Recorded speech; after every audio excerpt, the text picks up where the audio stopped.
Hello, my name is Courtney Monroe, and today I will be reviewing for you two French textbooks that are 127 years apart. The textbook on the left, titled First French Book, is from 1881, and the textbook on the right, BNZ, was published in 2008. On Amazon, BNZ was worth about $50 right now, but newer versions can cost up to $100. I couldn't really find an exact price for the first French book, but going off of what textbooks similar to this one were sold for at the time, I'm going to go ahead and assume that it was most likely less than $2. Now, you might notice that one of the big differences between these two books visually is the size of them. The more modern textbook is pretty big. It's a little bit bigger than this 5-subject notebook that I have up next to. I will note, though, that this is a teacher's edition, so it's probably a little bit bigger than the student version that you might see in the classroom. The older book, on the other hand, is definitely a lot smaller than any high school textbook that I've ever seen. Here I have it compared to a regular-sized composition notebook, so you can see just how small it is. These books are similar in the sense that they were both intended for high school beginners of the language, but that's about the only similarity between these two, as you will see once I open them up. The first French book from 1881 has 2 pages in the beginning that explain how the book is supposed to be used and taught. The first page refers to the methods used in the book as Pestalozzian, meaning that the new information is learned from familiar information and the students are left to discover the answer. The book relies heavily on grammar and stresses the importance of using correct grammar in a language. Each chapter is structured in the same way.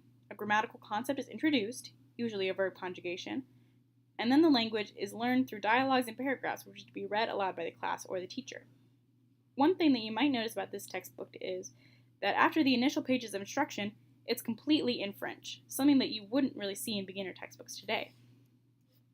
Now let's look at the 2008 textbook, BNZ. Similarly to the last book, each chapter of this textbook is structured in the same way. Each chapter has sections for vocabulary, grammar, culture, and application. Like many beginner language learner textbooks today, most of the instruction and content in this book is English, not the target language. As you go further in the book, more and more French is used, but is still mostly in English by the last chapter. Whereas the older textbook focused on grammar, this textbook places equal importance on grammar, vocabulary, and the application of the two. Now that I've gone over a little bit about both of these textbooks, I'm going to go over 3 key differences between the two books. The first main difference between these books is the instruction. The first French book practices inductive learning, meaning that the learners are not explicitly given rules, but rather are provided with examples of the rule in action and left to figure out the rule themselves. Some verb conjugations are given at the beginning of each lesson, but that's about the only explicit instruction found in the book.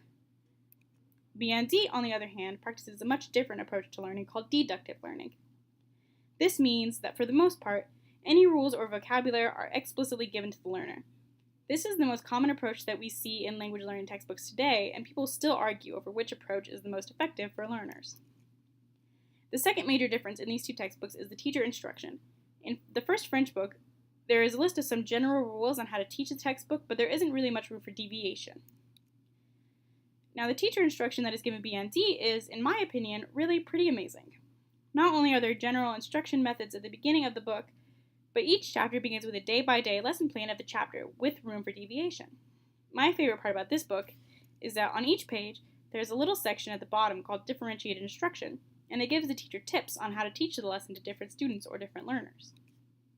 I saved the biggest difference here for last, and it's one that I found pretty interesting to look at. To begin with, most of the vocabulary in the first French book is pretty old-timey. One of the lessons is actually taught by using a dialogue that talks about inkwells and ink. Now here is the most shocking part. The lesson being taught on the page shown is about the negation of verbs, particularly the verb être, or to be. Je ne suis pas, tu n'es pas, things like that. To teach this lesson, 3 pictures are provided. One is of a black man, one is of a Native American man, and one is of a Chinese man. I'm going to go ahead and read the paragraph aloud to you and translate it as I go. See here, a Negro. Are you a Negro? No. I am an American. The Negro is an African. Is the Indian not an American? Yes, but he is a savage. And what color is the Indian? He is red. Are you red? No, sir, I am not red. I am, Ah, you are white. And what color is the Negro? He is black. The Chinaman, is he white, black, or red? Oh, he is yellow. And ink? What color is it? It is black.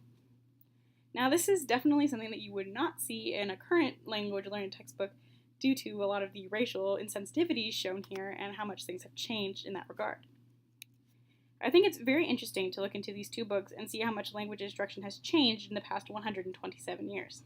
Everything from the vocabulary to the methodology has been drastically changed, and it makes me wonder, what might French textbooks look like in another 127 years, in 2145? With the current push for more immersive language learning, I'd like to think that future textbooks will practice more inductive learning and total language instruction. I would also like to point out that many of the words used in the first French book, such as inkwell and c'était, are considered pretty old-timey to us, but what will future French learners think of our technology words like smartphone or internet? Will they be old-fashioned by then? It's hard to say exactly how language instruction will change in the future, but I think it's safe to say that our textbooks will become obsolete in the next 100 years, just like the first French book has become by now.